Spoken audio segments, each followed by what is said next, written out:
Главные новости республики на ТНВ.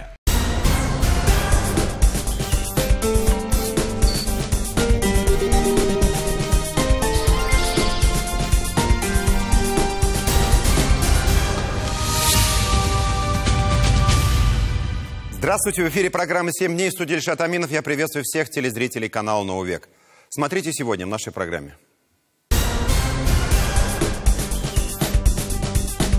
Пытались убить или напугать? Следствие полагает, что причиной покушения стала коммерческая деятельность потерпевшего. Кто заказал бизнесмена Михаила Скобленка? Ловушки лжепроповедников. В интернете очень много различных сайтов, сомнительные, экстремистские. Есть ли шансы вырваться из Хизбут-Тахрир? Корь в Татарстане. В Набережных Челнах в настоящее время 2 случая кори. Грозит ли эпидемия опасного заболевания? Керчь. К сожалению, и до нас докатилась волна массовых трагедий с использованием оружия в учебных заведениях. Как периодически это случается в США. В Крыму был объявлен 3-дневный траур. Трагедии в Крыму сравнивают с американским Колумбайном. Увы, такой термин вошел в жизнь Америки с 1999 года. А теперь он стал актуальным и для нас. Напомню, 20 апреля 1999 года 2 подростков в США расстреляли учеников школы с названием Колумбайн в штате Колорадо. А потом застрелились сами. Отсюда и пошел этот термин от названия школы – Колумбайн. Теперь это синоним массового расстрела в учебном заведении. Нападавшие, которые, кстати, тоже использовали самодельные бомбы, ранили 36 человек, из них смертельно 13. Американские социологи потом сделали вывод, что колумбайнская трагедия заложила сценарий для подобных стрельб в школах Америки. Увы, мы должны признать, не только у них. Кто же в этом виноват? Ответ очевиден. Общество и глобальный интернет. Американские школьники-стрелки фактически добились, чего хотели. Они стали такими же знаменитыми, как и другие известные американские преступники, убийцы, например, Бонни и Клайд, про которых написано сотни книг, снято десятки фильмов. А про колумбайнскую трагедию в Америке уже снято, задумайтесь, 5 художественных фильмов. А произведений других жанров и не сосчитать. Попробуйте стать знаменитым, работая простым трактористом или фермером. Это сколько пахать надо. А тут, благодаря интернету, становишься сразу известным на весь мир. Ограничение сцен насилия в компьютерных играх, правильное информационное поведение наших детей в интернете, сохранение психического здоровья в глобальном информационном пространстве. Вот вопросы, которые ставят перед нами трагедии в школах. А их уже было достаточно и в нашей стране. Просто масштаб был другой, и мы забыли. Напомню только последние. 5 сентября 2017 года 15-летний ученик в подмосковном городе Ивантеевка принес в школу петарды, тесак и пневматическое оружие. Пытался зарубить учительницу. На своей страничке в соцсетях восхищался Колумбайном. 15 января 2018 года в Перми 2 учеников ворвались с ножами на урок труда и принялись резать учителя и малолетних детей, которые пытались убежать. А совсем недавно, в апреле этого года, в соседнем Башкортостане, в Стерлитамаке, 17-летний юноша совершил нападение на школу. Ножом он ранил 2 одноклассниц и учителя. Был сторонником фашизма и Колумбайна. Почитайте, после каждой трагедии говорили о повышении безопасности в школах, проводили рейды, раздавали грозные предписания. И что изменилось? Я только хотел подчеркнуть. Керченская трагедия случилась, к сожалению, не на пустом месте, не случайно. Но как бы хотелось, чтобы она была последней. Все эти дни казанцы в память о жертвах теракта в Керчи возлагают цветы к стихийному мемориалу в Ленинском садике. 21 погибший и десятки пострадавших. Здесь скорбь, молчание и соболезнования от всего нашего народа. В Татарстане эта неделя ознаменовалась событиями чрезвычайного характера. Взрыв прогремел в офисе известного татарстанского бизнесмена Михаила Скобленка. Бомбу ему подложили в посылку, которую он обнаружил у себя на рабочем столе и открыл. Многие СМИ начали задаваться вопросом, неужели возвращаются 90-е? До сих пор на слуху громкие дела убийства предпринимателей тех лихих лет. Айбат Айбатов, руководитель Красного Востока, Владислав Баранов, директор Усадского спиртзавода, Тимур Атнагулов, основатель агентства радиокоммуникаций. Все, что известно о нападении и какую версию выдвигает сам Михаил Скобленок в репортаже Сергея Темлякова.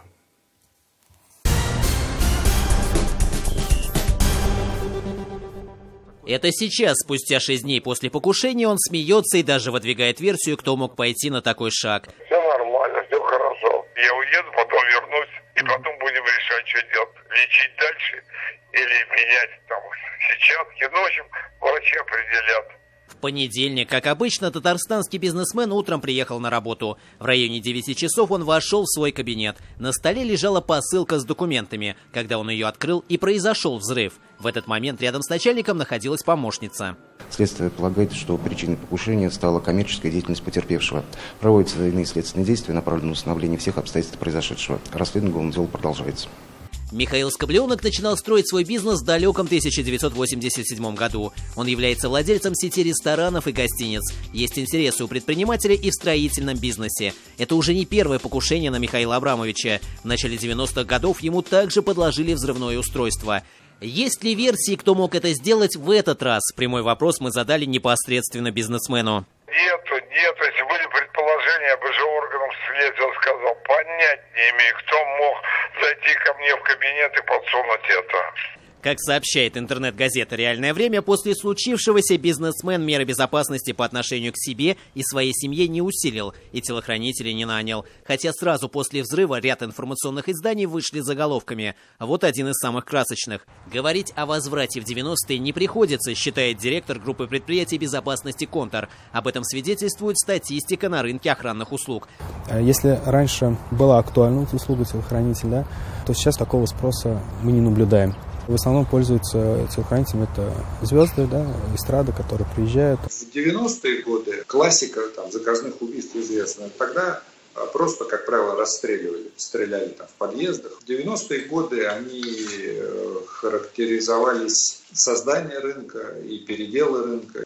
Поэтому, я считаю, некорректно сравнивать. Никита Машуров – основатель одного из элитных охранных предприятий в Москве. Именно его телохранители во время чемпионата мира по футболу охраняли делегацию китайских бизнесменов из корпорации Alibaba.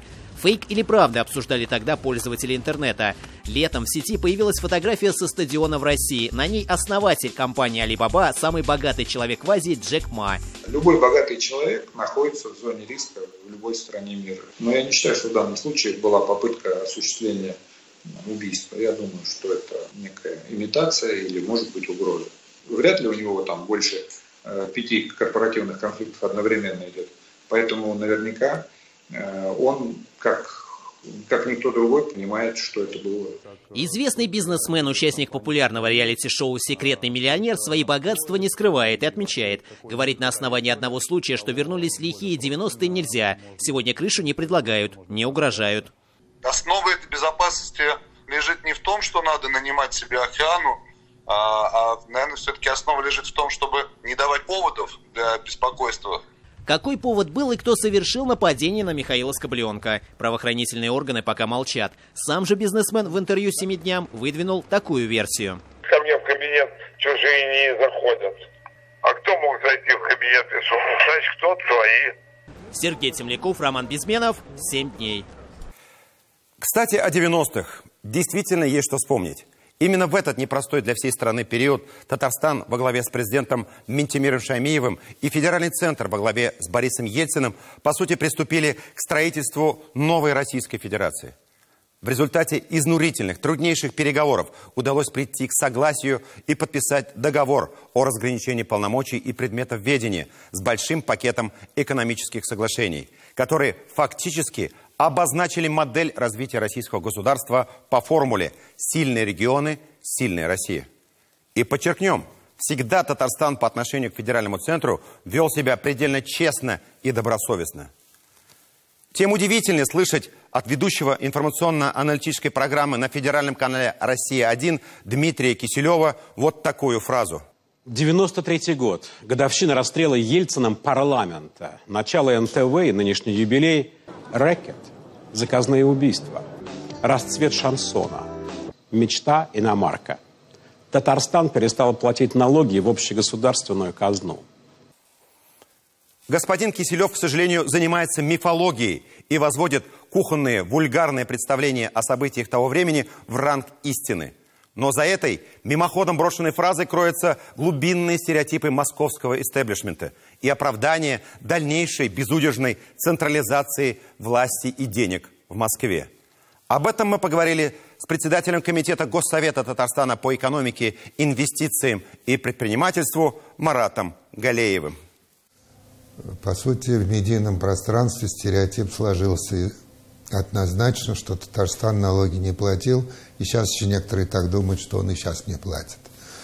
Но дело в том, что реально совершенно другое. Татарстан как был дисциплинированным плательщиком, в отличие от многих других субъектов, за всю историю, так сказать, начиная с 30-х годов, он стал донором еще в предвоенный период перед Второй мировой войной, и с тех пор оставался донором всегда. В 1993 году мы заключили 12 дюжину соглашений межправительственных, среди которых было соглашение о межбюджетных отношениях.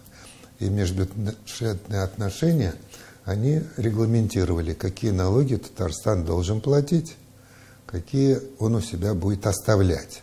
Взамен Татарстан не должен был получать какие-либо дотации, субсидии, субвенции. То есть попробуйте, ребята, живите. Сможете или нет? Татарстан доказал, что он сможет. И смог. И вновь о керченском убийце. Уже известно, что его мать состоит в тоталитарной секте свидетелей Иеговы, запрещенной в России в 2017 году. В числе признаков, по которым свидетели Иеговы были признаны экстремистской сектой, демонстрация превосходства над другими людьми. Не это ли превосходство пытался показать убийца? Между тем, в Татарстане арестовали предполагаемого главаря российской ячейки и лидеров региональной структуры запрещенной террористической организации Хизбут Тахрир. Они были задержаны в рамках совместной спецоперации ФСБ, МВД и Росгвардии.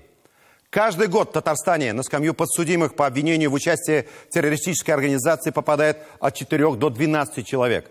Это, как правило, молодые люди, которые, к сожалению, легко попадаются в сети, расставленные в интернете лжепроповедниками. Все подробности в нашем репортаже.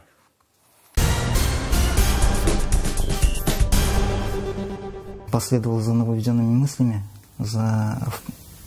вошел в группировку, в группу, в партию Хизбут Тахрир, полагая, что это является требованием Всевышнего Аллаха.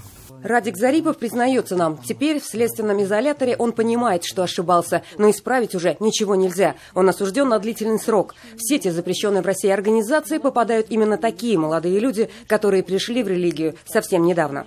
И я сам призывал к этому других людей. Будь там в мечети, встречаясь с другими мусульманами. И тем самым я совершал очень большой грех. Это сейчас мне открылось, что это было нововведенные мысли, заблуждением было.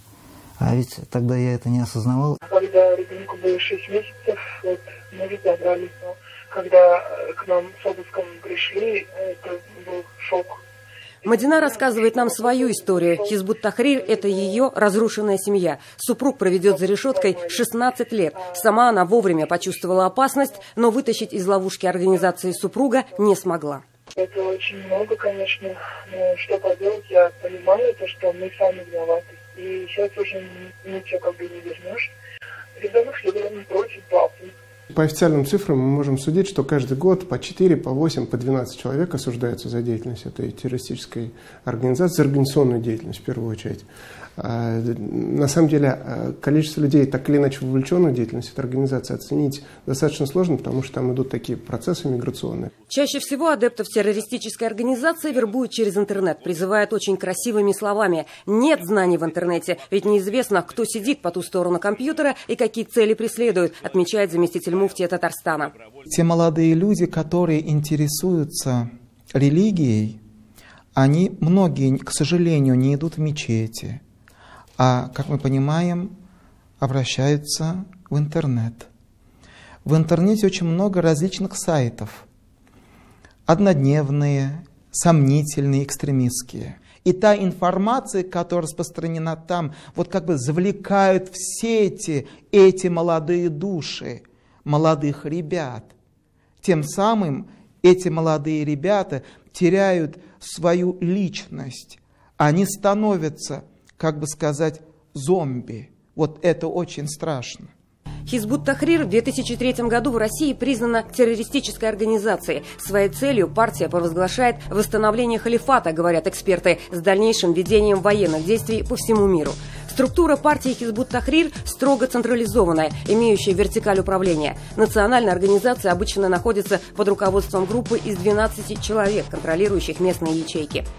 Муфтием Татарстана Камилем Хазрат Самигуллиным деятельность по профилактике экстремизма поставлена в приоритетные ряды. По пятницам в мечетях имамы рассказывают прихожанам о вреде сект. Для детей работают лагеря при мечетях, где раскрывают традиции истинного ислама. Для молодежи проводятся дискуссионные клубы. Знания должны оградить от опасности. Задача антитеррористической миссии, как координационного органа, это работать со всеми возможными предпосылками к тому, чтобы люди туда вступали. Вот. Как показывает практика, мы общаемся с большим количеством самих участников Хизбут Тахрир, родственников, людей, которые отказались. При вовлечении в эту организацию используются очень такие тонкие нюансы психологии, когда человек находится в кризисной ситуации, когда вот он сам не может справиться. Кто-то обращается к нам сами, кого-то мы сами находим в местах заключения. В последнее время все больше людей, осознав взгляды, навязанные извне, выходят из Хизбут Тахрир. Хотя партия этот факт, естественно, тщательно скрывает, говорит Закир Шарыпов. В Казани организован центр социально-психологической реабилитации людей, покинувших различные радикальные группировки и деструктивные культы. Специалист Центра «Диалог» рассказывает нам о психологических приемах, которые использует террористическая организация. Здесь идет именно спекуляция чувствами верующего. И это очень страшно. Используется такой метод, как обременение чувством вины. То есть вот один из главных лозунгов группы Хизбут Тахрир – это то, что мы все должны стремиться к восстановлению, к воссозданию халифата. И это вменяется верующему в вину, что ты не такой верующий, ты не такой, тебя вот Всевышний вот таким, как ты, не примет. Очень хочется помочь таким людям, вернуть их к мирной жизни, отмечают в антитеррористической комиссии Татарстана. Если человек раскаялся и добровольно покинул организацию, пришел с явкой с повинной до появления уголовного дела, правоохранительные органы всегда идут навстречу и не возбуждают преследования за участие в запрещенной партии. И это обращение в первую очередь к родственникам. Если ваш близкий человек находится в такой кризисной ситуации, когда ему нужна психологическая поддержка, элементарное участие, то этим не надо пренебрегать, на это нужно обращать внимание. Светлана Спирина, Сергей Темляков, Роман Безменов, Андрей Ключников. 7 дней. И снова ЧП. Ситуацию в Набережных Челнах, где на неделе 2 детей заболели корью, мы можем назвать чрезвычайной. Мы можем. Паники в связи со вспышкой смертельно опасного заболевания среди населения нет, потому что забыли, что такое корь. А теперь придется, увы, вспомнить. Активная, дремучая кампания в соцсетях по поводу прививок привела к тому, что под угрозой жизни сегодня десятки детей. Только в этом году татарстанские родители написали, вы только подумайте, 9000 отказов от прививок кори. То есть под удар поставлена жизнь 9000 юных татарстанцев. Из них 2000 – это челнинские дети. Всего же в этом году отцы и матери написали 53 000 отказов от всех жизненно необходимых прививок. Фактически родители-пятикантропы пытаются вернуть нас в средневековье с эпидемиями туберкулеза, дифтерии, кори и гепатита. Можно ли при 2 заболевших детях говорить о возможной эпидемии в республике? Этот вопрос мы задали, наверное, самому известному педиатру, телеведущему в России и странах СНГ, доктору Евгению Комаровскому. И вот как он сформулировал ответ 7 дням. Цитирую. «Если конкретно и одним словом, то да, можно. И мы должны понимать, что через схожую ситуацию, когда количество заболевших было совсем небольшим, буквально несколько человек, проходили многие страны. Подобное было и в Италии, и в Румынии, и в Украине. То есть 2-3 непривитых заболевших ребенка, а потом тысячи и тысячи заболевших детей и взрослых. Если сейчас общество и санитарные службы отреагируют жестко и правильно, то мы можем остановить ситуацию в зародыше и спасти, еще раз фиксирую ваше внимание, именно спасти десятки человеческих жизней. Пока совершенно ничего критичного, но ситуация реально представляет опасность. Конец цитаты. Во время подготовки этого материала нам удалось выяснить, что случай заболевания корью в Челнах в действительности не первый за последние 20 лет. А нынешним летом корью заболели и 2 казанских малыша. Елена Горбунчикова подробнее.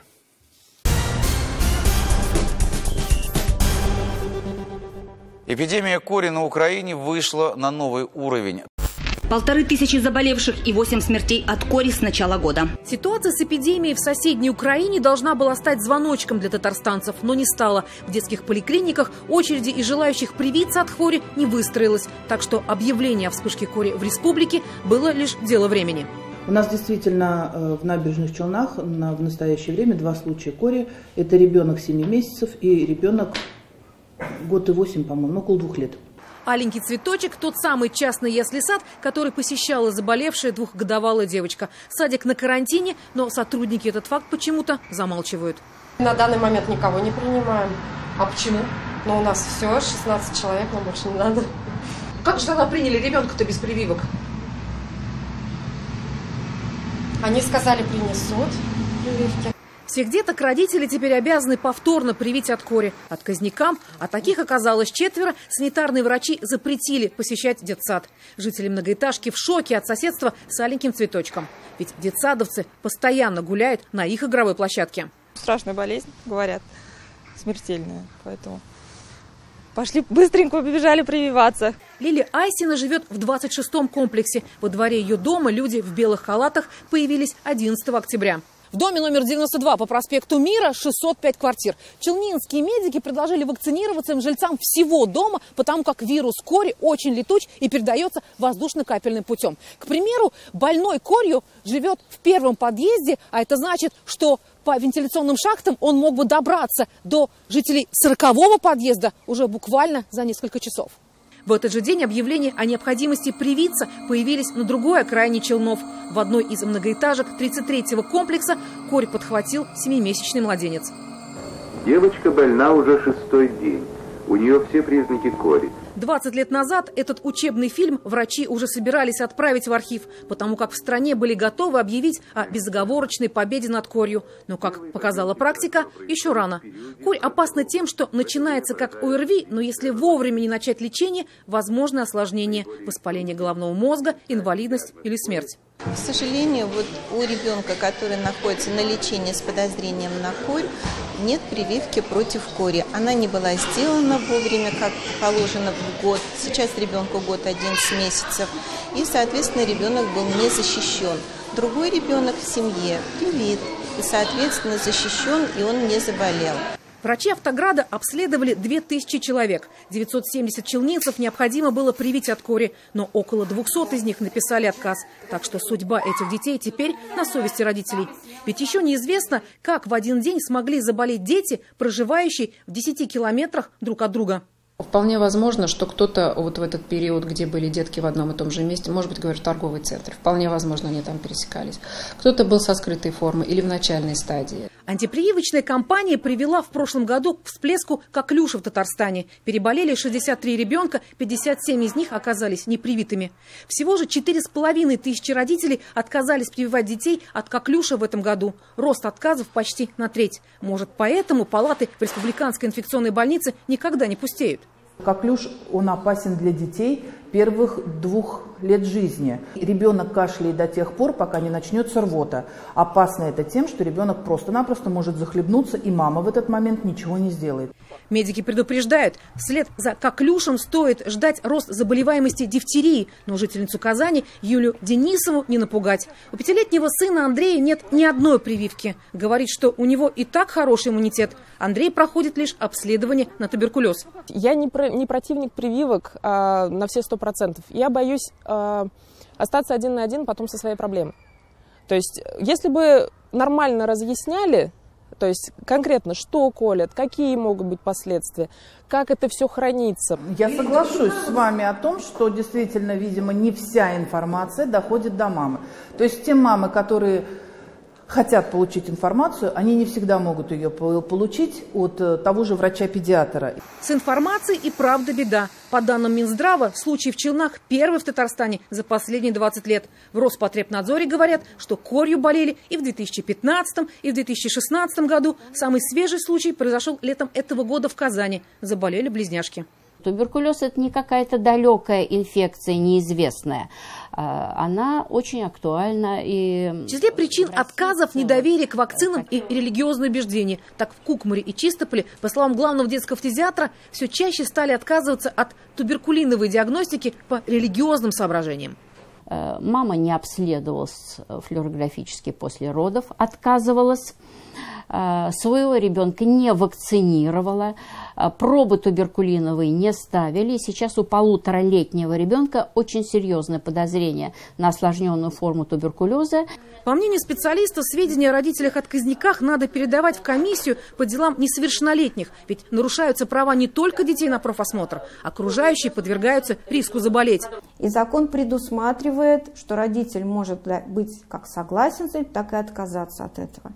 И пока эта норма сегодня в законе об охране здоровья граждан, в законе о вакцинопрофилактике, да, она существует, оснований для того, чтобы привлекать какой бы то ни было ответственности, юридических оснований родителей за отказ, нет.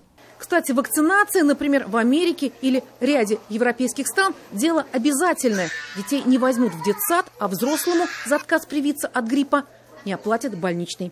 Возможно, и в России теперь надо присмотреться к этому опыту. Елена Горбунчик, Андрей Мохов и Андрей Ключников. 7 дней. Сейчас с нами на связи наш специальный корреспондент из Казахстана Аделия Тухбатова. Аделия, нам стало известно, что на законодательном уровне планируются изменения о привлечении к административной ответственности родителей за отказ от прививок. Так ли это? Согласно законодательству Республики Казахстан, родители вправе сами решать, будет ли привит их ребенок. Но буквально недавно министр здравоохранения Республики Казахстан Елжан Биртанов заявил о том, что за отказ от прививки и медосмотра можно будет получить штраф. Главный врач страны отмечает, что во многих странах уже есть штрафы за непрохождение скрининга. И Биртанов считает, для того, чтобы научить граждан отвечать за свое здоровье, необходимо привлекать их к административной ответственности. Соответствующий документ уже находится на стадии разработки, и его готовят представить в парламент уже буквально в начале следующего года. Спасибо, Аделия. Напомню, с нами на связи была наш специальный корреспондент из Казахстана Аделия Тухбатова. Мы продолжим нашу программу через пару минут. Смотрите после рекламы.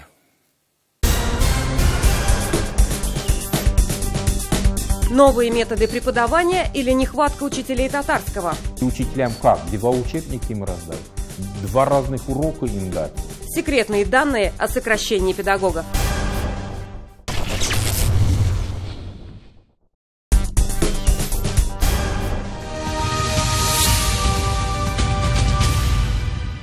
Какие события, явления и факты вызвали интерес у известных политиков, медийных личностей и крупных официальных групп? А сейчас настало время нашей специальной рубрики «#007». И я передаю слово своей коллеге Светлане Спириной. Здравствуйте, Светлана. Здравствуйте, Ришат. Приветствую всех зрителей программы. Итак, начнем. Завершено голосование на втором этапе проекта «Великие имена России» по присвоению международным аэропортам имен выдающихся земляков. Идею поддержал на неделе Рустам Минниханов. Жители Татарстана выбрали из 40 претендентов свои варианты имен для аэропортов Казань и Бегишево. Так, в лидерах Казани Михаил Девитаев, Гавриил Державин, Мусад Джали и другие. А вот для Бегишева татарстанцы выбирают имена Владимира Бехтерева, Кулгали и Николая Лимаева. Экспертный совет на базе Общественной палаты Татарстана отберет короткий список претендентов для дальнейшего голосования. Окончательные результаты станут известны 5 декабря. Напомню, что в проекте участвует 45 российских аэропортов. Кстати, в США около 60% аэропортов названо в честь государственных деятелей. Аналогичная ситуация в Европе. Там имена исторических персон носят треть воздушных гаваней. Кстати, президент Татарстана Рустам Минниханов по итогам сентября вошел в топ самых цитируемых губернаторов-блогеров, поднявшись на одну позицию. Рейтинг составлен компанией «Медиалогия». 4 первых позиции в рейтинге остались неизменными. Их занимают мэр Москвы Сергей Собянин, глава Чечни Рамзан Кадыров, губернатор Московской области Андрей Воробьев и глава Крыма Сергей Аксенов. Фильм «Праздник» Алексея Красовского вызвал общественный резонанс в социальных сетях. В сюжет картины вошла история семьи с размахом, встречающей Новый год в блокадном Ленинграде. Секретарь Генерального совета партии «Единая Россия» Андрей Турчак потребовал от министра культуры Владимира Мединского не выдавать прокатное удостоверение фильму. Турчак настаивает на том, что есть темы, над которыми нельзя шутить. И снимать комедию о событиях, когда погибли сотни тысяч человек, верх цинизма и глумления над историей собственного народа. Владимир Мединский сообщил СМИ, что судьбу фильма «Праздник» будут решать только после того, как готовый материал будет сдан в Министерство культуры. Первый выход новейшей подлодки «Казань» в море попал в кадр. В России начались заводские испытания атомного подводного крейсера «Казань». Субмарину заложили на северном машиностроительном предприятии в Северодвинске в 2009 году. Планировалось, что «Казань» поступит в Минобороны России в декабре 2017 года. Дмитрия Хворостовского вспоминали на неделе. Лучшему баритону планеты могло исполниться 56 лет.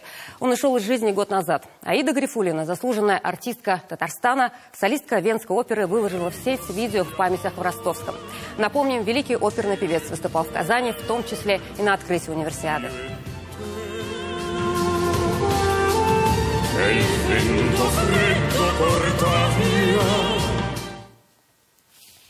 Светлая память. И, Ильшат, у меня в связи с нашей рубрикой 007 вопрос, как вы относитесь к идее переименования аэропортов? Очень много разных мнений.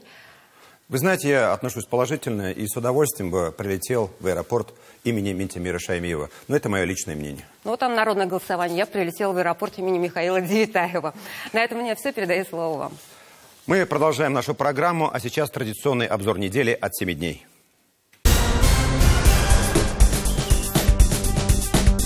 В понедельник Рустам Минниханов находился с рабочей поездкой в Египте и принял участие в деловом форуме «Татарстан-Египет». В этот же день президент посетил Тунисскую республику. На форуме «Татарстан-Тунис» был презентован экономический и инвестиционный потенциал Татарстана. Татарстан заинтересован в привлечении финского бизнеса и капитала. Об этом в среду в Казани на открытии делового форума «Татарстан-Финляндия» заявил Рустам Минниханов. На следующий день представительная финская делегация, это более 40 компаний, приехала на встречу с руководством группы компаний «Таиф». Разброс тем и проектов огромный, от переработки отходов до мебельного производства. Самое важное – это участки.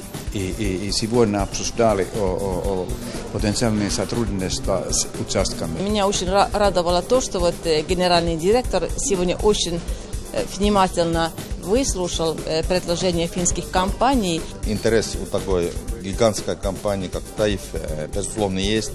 У наших компаний есть что предлагать, есть услуги, есть технологии мирового уровня. Рустам Минниханов собирается посетить Финляндию с деловым визитом. Компанию руководителю региона могут составить и руководители Таиф. В четверг появилась информация о том, что депутат Госдумы от Татарстана Александр Сидякин может возглавить администрацию исполняющего обязанности главы Башкортостана. Как подтвердил 7 дням помощник Александра Сидякина, предложение депутату Госдумы действительно поступило, но решение пока не принято. В четверг состоялось 42-е заседание Государственного совета. Депутаты в первом чтении рассмотрели и приняли бюджет республики на 2019 и 2 последующих года.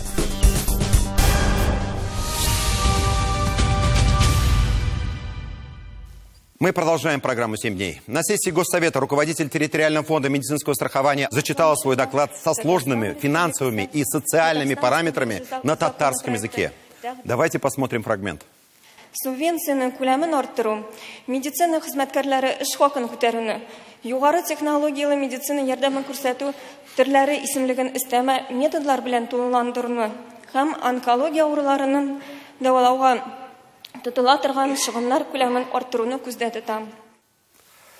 Признаюсь честно, я потрясен. Смогут ли так говорить на татарском языке сегодняшние ученики? В этом я глубоко сомневаюсь. Сомнения возникнут и у вас после нашего следующего репортажа. Представьте себе такую картину. В одном классе за соседними партами сидят учащиеся 11 класса и 1. Все изучают один предмет, ну скажем, математику. Такая картина могла быть вполне реальной в условиях малокомплектной сельской школы середины прошлого века. Детей немного, все они разновозрастные. Сельские педагоги, как правило, именно так и преподавали. А если речь идет о современной школе, где якобы созданы все условия для полноценного обучения детей. Как вы думаете, насколько успешно дети освоят урок? По какой программе преподавать учителю? И вообще, как могло такое произойти? Наша съемочная группа на этой неделе провела небольшое расследование. Как оказалось, в некоторых школах Татарстана весьма странным способом решили вопрос преподавания. Нет, сразу успокою, не математики, а родного татарского языка. Дети с разным уровнем знаний оказались за соседними партами. Что же случилось на самом деле? Может, проблема с нехваткой педагогов? Как нам стало известно, за последний год учителей родного языка стало меньше чуть ли не на треть. Так кто теперь работает с детьми и на каких условиях работает, выясняла Эльзира Юзаева.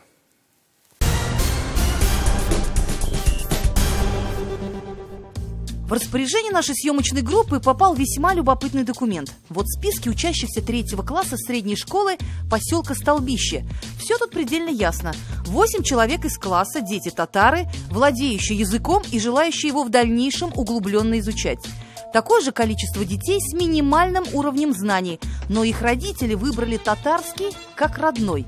В итоге для 16 человек создали одну общую татарскую группу. Детям с разным уровнем знаний и владения языком преподают один и тот же урок начального уровня. Повседневные выражения типа «исен месес» и «халляр нищик» и основные фразы для базовых потребностей. Если даже татарский для тебя язык с пеленок. Но у нас школа тоже, поймите, перегружена. Директор школы в такой своеобразной методике не видит ничего крамольного. Такая же ситуация сложилась еще в нескольких классах. Причина, казалось бы, банальная. Школа не в силах предоставить отдельный класс для татароязычных детей.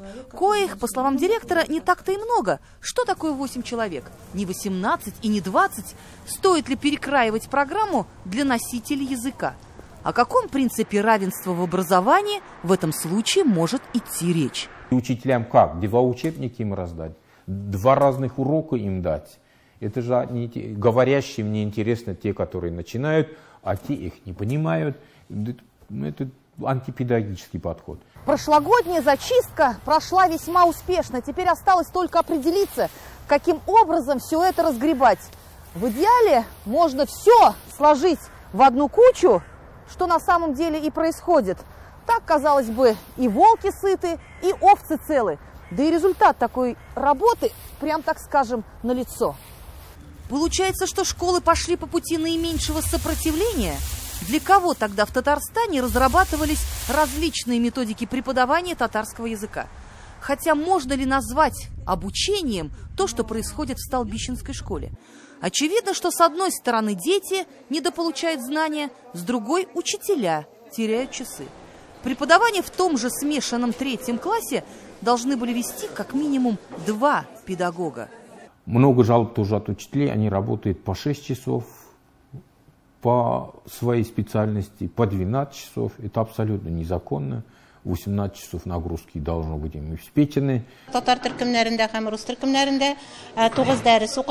Говорить о том, что полностью мы сохранили нагрузку, нельзя. Естественно, нагрузка изменилась.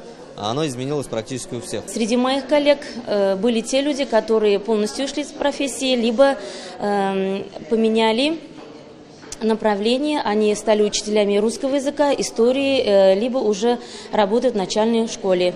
Вот информация Министерства образования о количестве сокращенных учителей татарского языка. Информация не публичная, совсем не публичная. И понятно почему.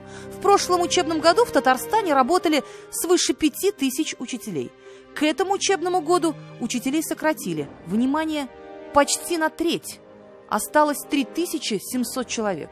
Самое большое сокращение учителей татарского языка произошло в Казани, в Набережных Челнах, в Нижнекамске.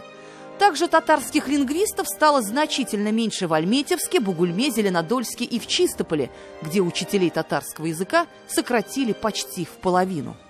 Никакой катастрофы нет, во-первых. Во-вторых, то, что касается совершенствования знаний, вообще компетенции наших учителей, ведется системная работа. Никакой опасности для системы образования нет. Это официальная позиция Головного министерства. Большинство педагогов прошли переподготовку. Тот, кто преподавал раньше татарский, стали учителями русского, географии, труда и даже физкультуры. Благо, что у каждого из них был второй диплом с правом преподавания второго предмета. Что получится из этой чехарды, когда педагогов перебрасывают от одного предмета на другой, это отдельный вопрос для отдельного обсуждения.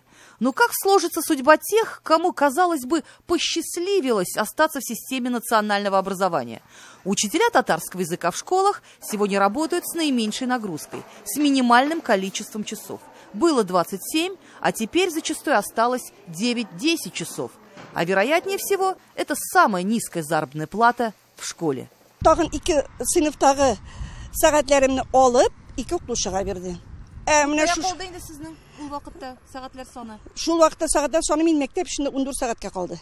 Мунира Садыкова – единственный учитель татарского языка, кто смог отстоять свое законное право в суде.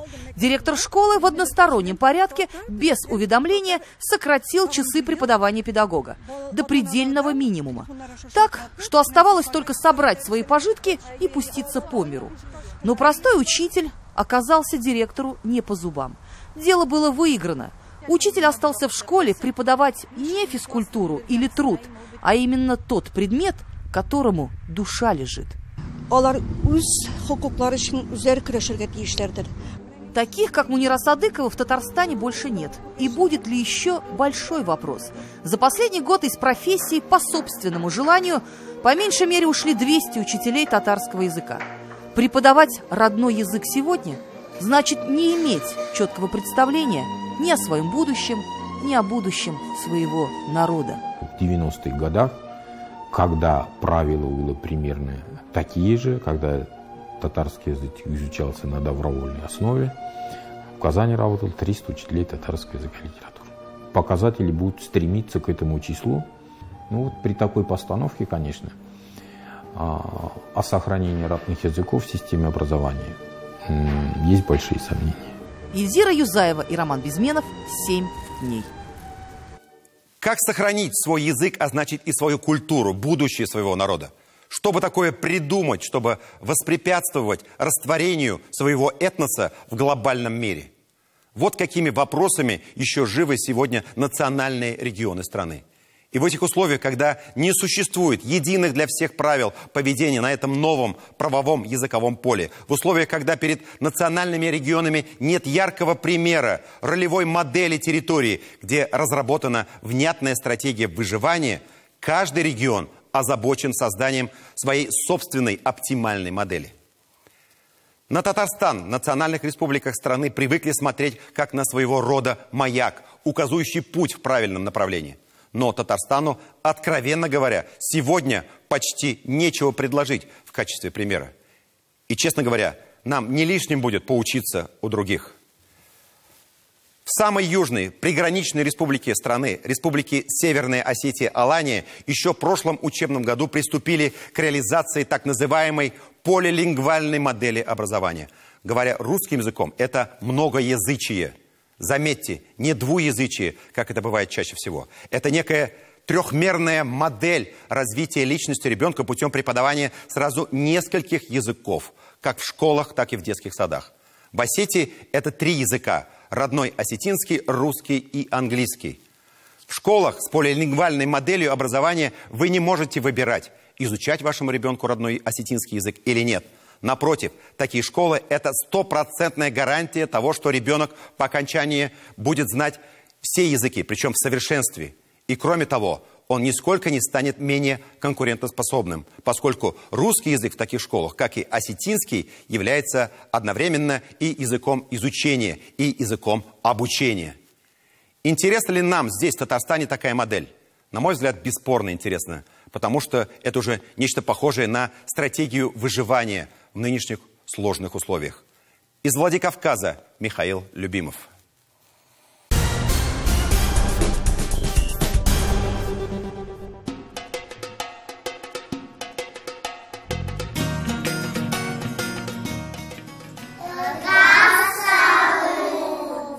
Hamam zegt kunnen.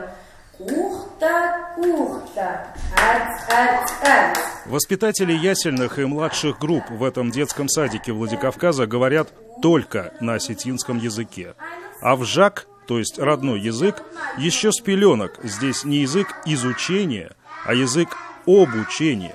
И перед нами сейчас лишь первая начальная ступенька лестницы, ведущей к вершине национального самосознания этого народа. Раз дощечка, два дощечка, будет лесенка. А это национальная стратегия развития языка и культуры. Русский язык, конечно, тоже обязательно надо, чтобы они владели, знали, но при этом нужно обязательно сохранить свой язык, а где язык, там и традиции, то есть для нас это очень важно. Этот детский сад, как ни странно это прозвучит, кузница кадров. Одна из 35 дошкольных кузниц, готовящих будущих первоклассников для пока еще только 10 полилингвальных школ Осетии. Тынграш вышагал первые признаки жизни. Это дыхание. Тынграш. Вот одна из них – Аланская гимназия Владикавказа. Перед нами начальные классы. Здесь осетинский снова не предмет, а язык обучения.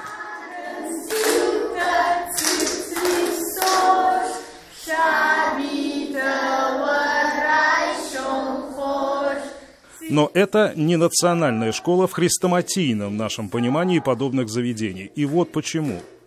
Модель, которая разрабатывалась в республике 15 долгих лет и была уже неоднократно апробирована, состоит вот в чем. В первых 2 классах полилингвальных школ обучение ведется на осетинском языке. Русский здесь лишь предмет.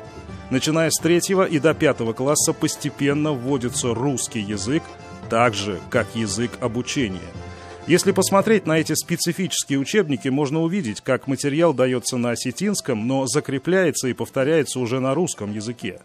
2 языка здесь абсолютно равноценны, и в средних классах дети уже владеют ими одинаково свободно. С 5 класса обучение переводится на русский язык. За исключением нескольких предметов, таких как осетинский язык и литература, музыка, изобразительное искусство, история Осетии, география Осетии, традиционная культура Осетии. Эти предметы не заканчиваются экзаменами, и по ним нет ЕГЭ, что могло бы вызвать беспокойство родителей. Эта модель полилингвальна, а не двуязычна, просто потому, что иностранный язык в таких школах, во-первых, уже с 1 класса, во-вторых, неотъемлемая часть этого трехмерного, многоязычного, мультикультурного пространства. Полилингвальная модель – это стратегия создания человека с самым широким восприятием мира, в основе которого национальное достоинство и национальная идея, если хотите. Я думаю, что такая необходимость – это запрос не только от родителей, это запрос в целом времени, наверное, потому что есть вещи, которые хотелось бы не потерять. Вот такие школы, я думаю, что для каждой нации это действительно спасительные ласточки. Когда мы сегодня спрашиваем наших 17-летних детей, выпускников школ, почему же они так плохо владеют математикой? Мы забываем о том, что 11 лет назад, когда они пришли в 1 класс, мы их начали учить на русском языке, когда они еще и не говорили на нем, когда они с трудом еще понимали. Сейчас они прекрасно владеют русским языком, причина затушевалась. Поэтому правильный выбор языкового обучения, их алгоритм, существенным образом повышает качество общего образования. Вы представляете, какой у него будет литературный осетинский язык? Это будут те поколения, из которых мы получим новых осетинских писателей, драматургов, поэтов, журналистов и так далее. Новую осетинскую культурную интеллигенцию. Начав, как водится, с нуля, в Осетии довели количество полилингвальных школ уже до 10. В следующем году их будет вдвое больше. Еще через год втрое больше, чем сегодня. Цель – перевести половину всех школ республики на эту модель. И нам, конечно, интересно, как в Осетии обходят эти непростые пороги на пути в гигантское море культур, не растворяясь в нем, а лишь обогащая его. И вот об этом в следующий раз. Михаил Любимов и Андрей Мохов. 7 дней. Владикавказ. Республика Северная Осетия. Алания. Конечно, мы не можем у себя в республике, так скажем, заморозить ситуацию с изучением родного языка на нынешнем уровне. Она ведет фактически к деградации национального образования, к потере сначала языка, а потом и культуры многонационального народа России. И здесь мне трудно не согласиться с советником главы Осетии, который выразил в интервью нашему каналу очень правильную мысль. Давайте послушаем. Если кампания по денационализации, по деэтнизации, которая сейчас началась, увенчается успехом, и новые поколения в течение 10, 15, 20 лет действительно превратятся вот в этих манкуртов, маргиналов, то вместе с концом этого эксперимента наступит конец этой страны. Потому что эта страна потеряет свой интеллектуальный, духовный, культурный потенциал. Ну а завершить нашу программу мне бы хотелось на позитивной ноте. Сегодня дорожники России отмечают свой профессиональный праздник. На неделе именно для них, точнее для выставки «Дорога-2018» распахнул свои двери выставочный комплекс «Казань» Экспо, строящийся к чемпионату мира по рабочим профессиям WorldSkills 2019. Как обычно, к Дню дорожников в республике сдали не один, не два, а целый ряд объектов – дорог, развязок и мостов. Но в этом ряду есть один, о котором хочется сказать особо. Перед вами один из участков автомобильной трассы М7 «Волга». Так он выглядит с высоты птичьего полета. Та самая, известная всем не только в республике, но и за ее пределами дорога от Казани до Челнов, которые именовали по-разному. И дорогой жизни из-за ее загруженности и огромного значения для экономики страны. Но чаще дорогой смерти из-за огромного количества аварий. Реконструировать и расширить дорогу было заветной мечтой не только самих дорожников и транспортников, а всех автомобилистов и жителей республики. Реконструкция 3 последних участков трассы М7 в сторону Челнов началась в 2014 году. И вот на этой неделе обновленная дорога сдана полностью. 4 полосы движения, раньше было 2, удобные развязки, исходы, объекты дорожной инфраструктуры. Как результат, пропускная способность автодороги увеличилась до 40 тысяч автомобилей в сутки. Тимур Бекмурзин о людях, которые делают нашу жизнь комфортной и безопасной.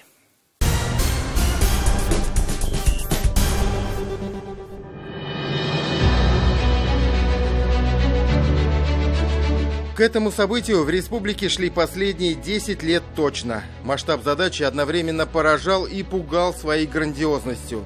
Все-таки главная транспортная артерия Татарстана, важнейшая транзитная автодорога в России и одновременно вечная головная боль для ГИБДД. Аварии здесь происходили регулярно. Однако и решить многолетнюю проблему одним махом также было невозможно. Только тяжелый и кропотливый труд дорожников приближал Татарстан к заветной цели. На завершающий этап реконструкции трассы вышли в 2014-м. Он включал в себя работы сразу на 3 участках. День открытия стал общим и долгожданным праздником для всей республики.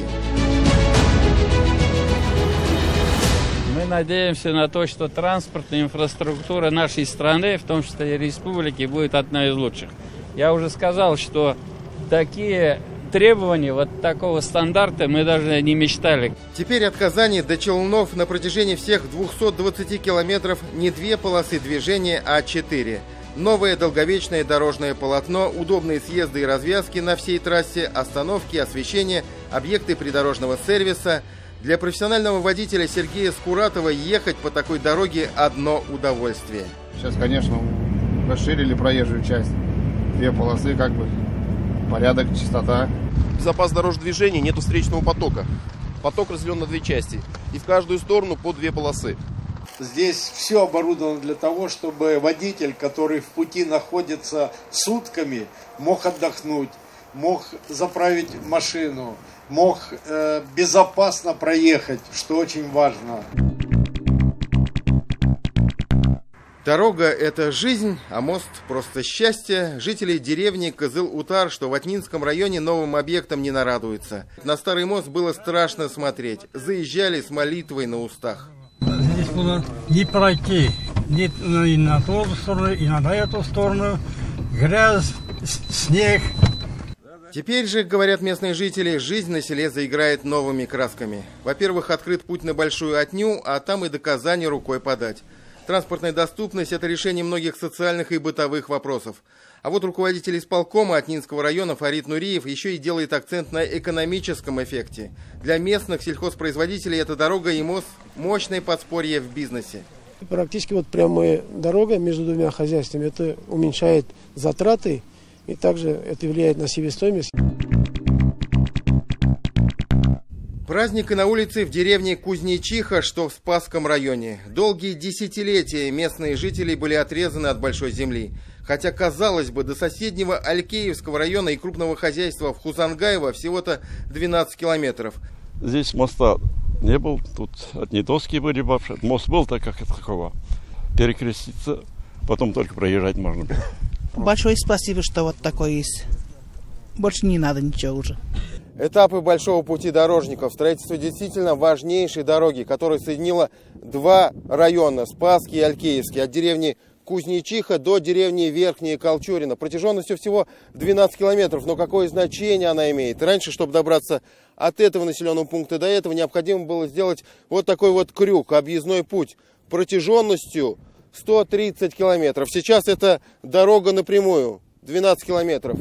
Время в пути сократилось с 2 часов до 20 минут. А для жителей деревни Катюшина, что находится между Кузнечихой и Верхним Колчурино, дорога и вовсе стала настоящим спасением. Предприниматель Александр Краснов теперь заверяет, с доставкой продуктов и лекарств проблем не будет. Это осень для мостостроителей и дорожников, без преувеличения, осень открытий. Мост через реку Малый Черемшан, что по дороге из Белярска к Святому Ключу в Алексеевском районе, планировали запустить только в 2019 году. Но ударный труд приблизил не только дату открытия, но и сам объект для тысяч паломников и туристов со всей России и всего мира. Поздравляю с праздником. Спасибо, взаимно. Тимур Бекмурзин, Андрей Мохов, Андрей Ключников и Данил Филатов. 7 дней. На этом у нас все. Баргазгада и изготовляклер. Всем наилучшие пожелания. Встретимся через неделю на канале ТНВ. До свидания.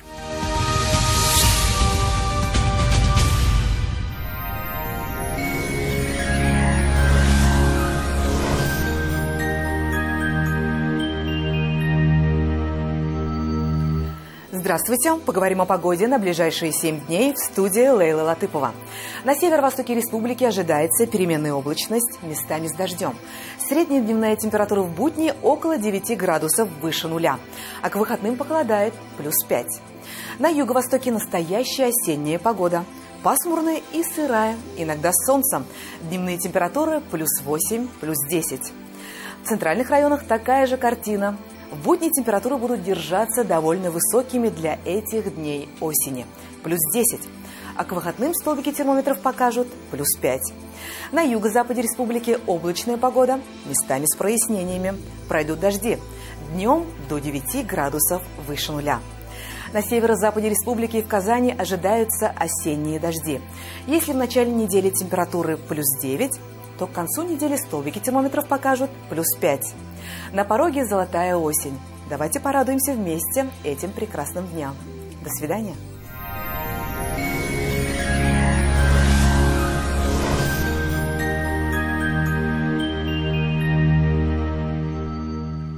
Черное озеро. По будням в 21:00.